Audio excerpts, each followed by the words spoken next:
ओ आज यह कक्षा शास्त्री प्रथम वर्ष के लिए लगाई गई है। जो छात्र शास्त्री प्रथम वर्ष में व्याकरण विषय न लेकर अन्य विषय लेकर पढ़ रहे हैं, उनका अनिवार्य प्रथम पत्र संस्कृत व्याकरण है।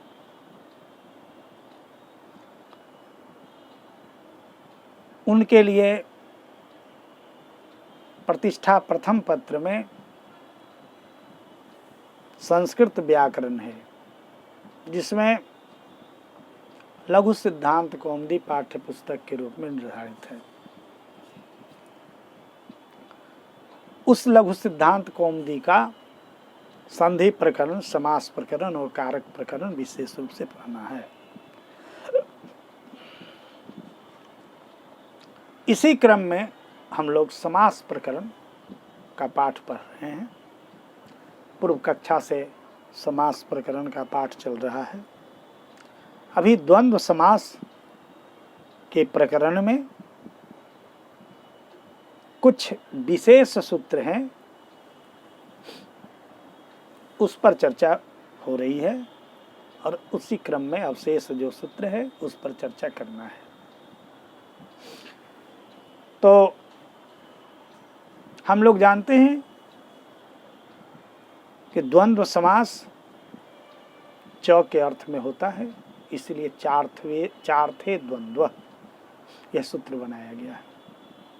लेकिन च के अर्थ में जो समास होता है तो च का अर्थ तो और होता है, लेकिन यह और जो अर्थ है वह चार प्रकार का है और चार प्रकार का है। एक का समुच्चय अर्थ होता है, एक अन्वाच्य अर्थ होता है और एक इतरेतर अर्थ होता है और एक समाहार अर्थ होता है।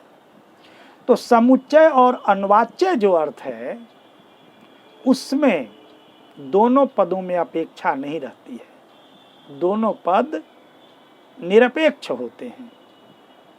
निरपेक्ष होने के कारण दोनों पदों में सामर्थ्य नहीं हो पाता है। जहाँ दोनों पद एक दूसरे के सापेक्ष हों, अपेक्षा रखते हो एक दूसरे से, वही सापेक्ष शब्द कहे जाते हैं और वही सामर्थ्य होता है। और जहाँ सामर्थ्य होता है वही समास होता है। तो दो ही जगह च का जो अर्थ है इतरेतर और समाहार, वही दोनों पदों में परस्पर अपेक्षा रहती है, इसलिए दोनों पदों में सामर्थ्य होता है और सामर्थ्य होने के कारण वहाँ समास होता है। तो इसी क्रम में समाहार अर्थ में और इतरेतर अर्थ में जो समास होता है, तो आज कुछ बात हम बताने जा रहे हैं। तो समाहार अर्थ में, जहाँ पर समाहार अर्थ होता है, वहाँ एक सूत्र देते हुए आचार्य पाणिनि कहते हैं, द्वंदात चूदशहान्तात समाहारे। अने समाहार अर्थ में अगर द्वंद्व समास हुआ हो और समास का अंतिम वर्ण अगर चवर्ग हो, चवर्ग में हम लोग जानते हैं च छ ज झ ञ वर्ण आता है, या अंत में द हो या मूर्धन्य स हो या ह हो, तब क्या होता है? वैसे द्वंद्व समास से टच प्रत्यय किया जाता है समाहार अर्थ रहने पर। तो समाहार अर्थ रहने पर टच प्रत्यय किया जाएगा। टच के चकार का हलंतम से संज्ञा हो जाएगी और टकार का चुटू से संज्ञा हो जाएगी और दोनों का तस्लोप असलोप हो जाएगा, बच जाएगा अ, टच का अ बचेगा। तो ये समझ लेना चाहिए कि अ बचेगा। और यह हलंत चूंकि चवर्गांत होगा, दकारांत होगा, सकारांत होगा और हकारांत होगा, तो हलंत होगा ही। और वही टच के अ से मिलकर के यह अकारांत बन जाएगा। तो अब हम लोग उदाहरण की ओर चलते हैं। अब देखिए, बनाना है वाक त्वचम, वाक त्वचम, वाक च त्वक च। वाक माने वाणी को कहते हैं और त्वक माने त्वचा। तो वाक च त्वक च दोनों का समास करते हैं। वाक च त्वक च। तो वाच सु और त्वच सु होता है। यानी समास होने के बाद में सु का दोनों जगह से कृतादि समास से प्राथमिक संज्ञा करेंगे, सुपु धातु प्रातिपदिक को से लोप हो जाएगा। तो वाच त्वच बन जाएगा, वाच त्वच। और वाच का जो च है एक सूत्र है चोह कुह, चवर्ग के स्थान में कवर्गादेश होता है पदांत में। तो चवर्ग है च, वाच का च उसके स्थान में क हो गया। तो वाक त्वच बन गया। वाक त्वच समाहार अर्थ में हुआ है, इसलिए अब तो कहना नहीं पड़ेगा कि यहाँ एकवद भाव होगा ही। समाहार में एकवद भाव होता है, अर्थात दोनों पदों के बाद एक वचन की विभक्ति लाई जाएगी और उसमें भी नपुंसक की विभक्ति लाई जाएगी। तो वाक त्वच बन गया। अब त्वच वाक त्वच ये जो समास हो गया तो यह चकारांत है। तो मैंने कहा चवर्गांत जो समाहार अर्थ में द्वंद्व समास उससे टच प्रत्यय होता है।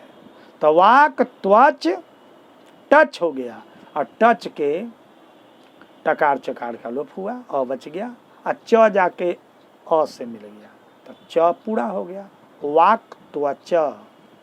अब वाक त्वच शब्द से नपुंसक एक वचन की विवक्षा में सुविभक्ति लाएंगे तो सु का अतुम सूत्र से तो अम आदेश हो जाएगा, आमी पूर्व से पूर्व रूप हो जाएगा, वाक त्वचम बन जाएगा।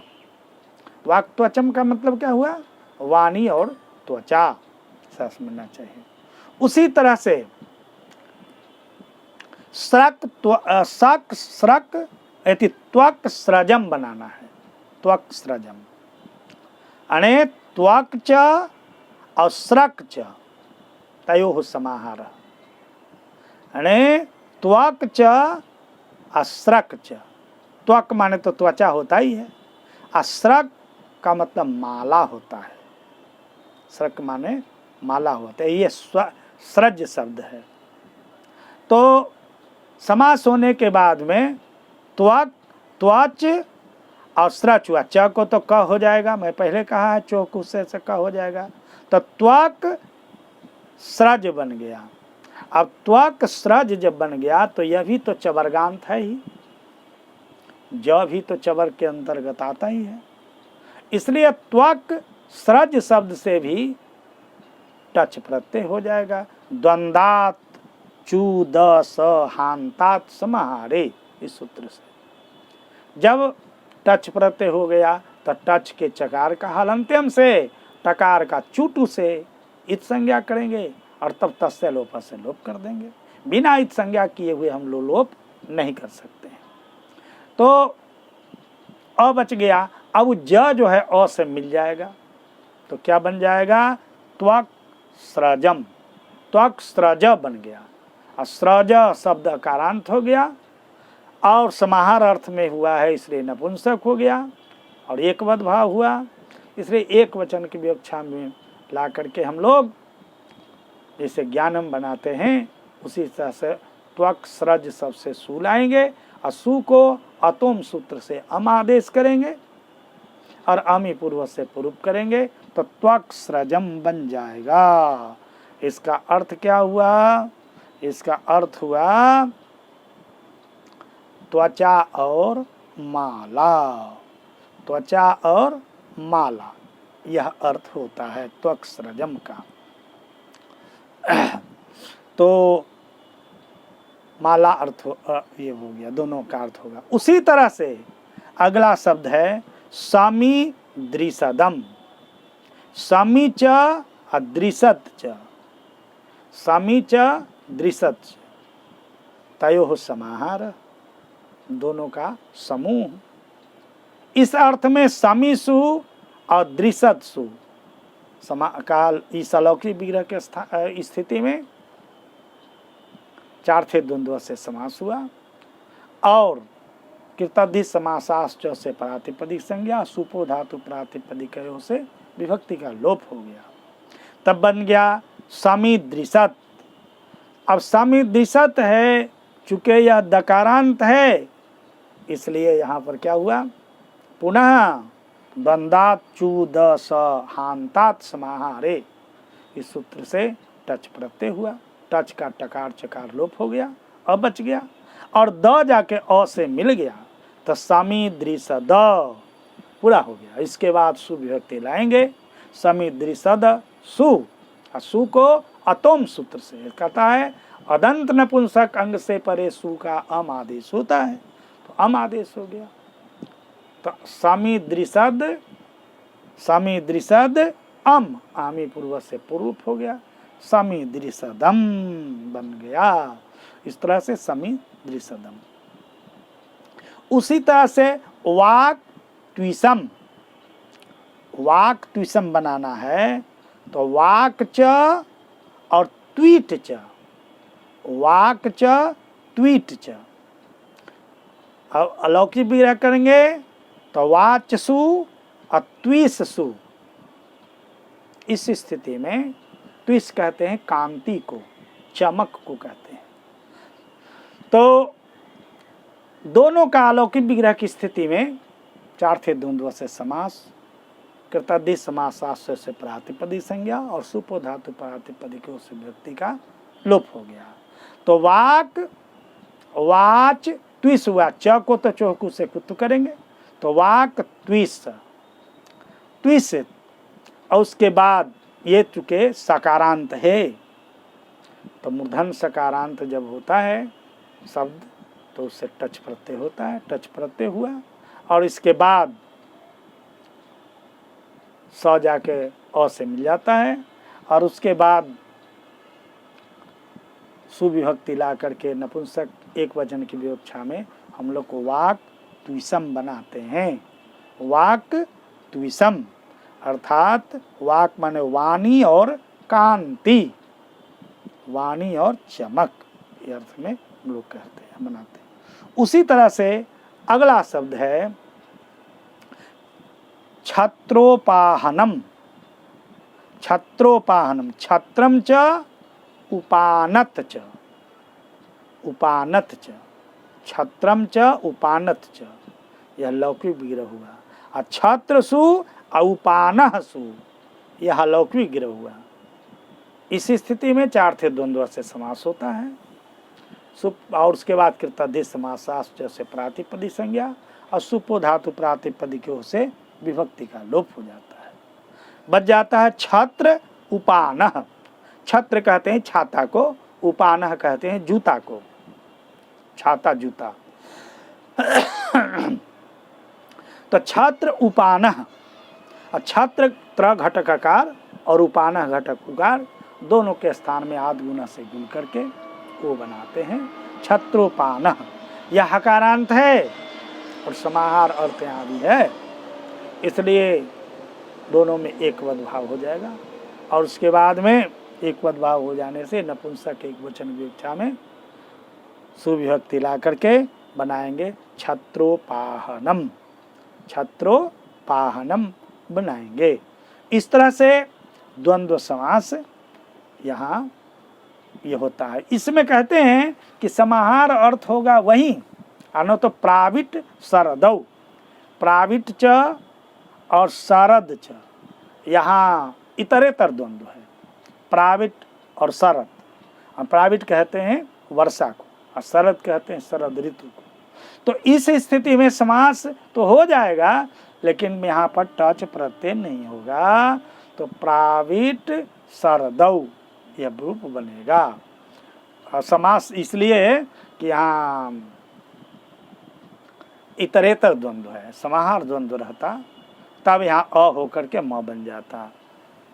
और इतरेतर द्वंद्व है, इसलिए दो पद होने के कारण दो पद के अनुकूल द्विवचन की विभक्ति ला करके प्रावित सरदौ ऐसा रूप बनाते हैं।